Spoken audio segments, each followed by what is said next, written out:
প্রথমে আমি নির্বাচন দেখেছি ৭২-এ। তখন আমি শিশু ছিলাম। বাড়ির উঠানে বা আঙ্গিনায় স্লোগান দিয়েছি, আনন্দ ফুর্তি যেখানে জমায়েত হয়েছে সেগুলো দেখেছি। ৯৬-এর পরে ১৫ই ফেব্রুয়ারি একটা নির্বাচন ছিল, যেটা আমার জীবনের জন্য একটা উল্লেখযোগ্য। কেন্দ্রের ভিতরে আমি ছিলাম, ঠিক তখনই দেখলাম যে কেন্দ্রটি চারদিক থেকে ঘিরে ফেলেছে হাফ প্যান্ট পরা কিছু সন্ত্রাসীরা। তাদের হাতে আগ্নেয়াস্ত্র ছিল। তারা সেখানে ব্যালট বাক্সগুলো কুপিয়ে কুপিয়ে নষ্ট করলো, ব্যালট পেপারে আগুন দিল। অন্তর্বর্তীকালীন সরকারের অধীনে এখন একটি সংসদ নির্বাচন হতে যাচ্ছে। এই নির্বাচনটাকে আপনি কিভাবে দেখতে চান? আকাঙ্ক্ষা আমাদের অনেক, কিন্তু বর্তমান যে পরিবেশ, সেই পরিবেশে নির্বাচনটা সুষ্ঠু নিরপেক্ষ হবে কি না এটা নিয়ে আমাদের সংশয় আছে।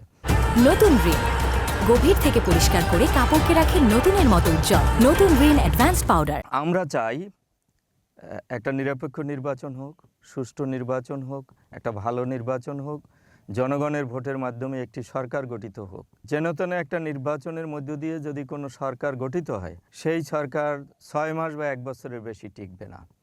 আবার গণ আন্দোলনের মুখে পড়বে, আবার বিশৃঙ্খলা হবে, এবং এমনও হতে পারে যে এই দেশটা একটা গৃহযুদ্ধের দিকে চলে যেতে পারে।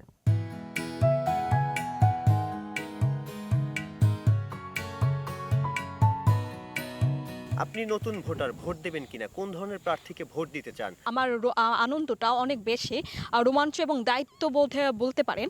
আমি যেহেতু প্রথম ভোটার, প্রথম ব্যালটটা আমার হাতে পড়বে, সেহেতু আমার কাছে এটা খুবই ভালো লেগেছে, যেটা ভাষায় প্রকাশ করার মতো না। সামনে যে সংসদ নির্বাচন, সেখানে সেই নির্বাচনটাকে আপনি কেমন প্রত্যাশা করেন? যিনি সৎ, আত্মসংযমী, বুদ্ধিমান, তাকে আমি ভোট দিতে চাই, এবং যিনি মুক্তিযোদ্ধার চেতনায় বিশ্বাসী, যিনি মুক্তিযোদ্ধার পক্ষে কথা বলে, এবং যারা নারীদের যে অধিকারটা আছে ওই অধিকার নিয়ে তারা সংসদে কথা বলবে।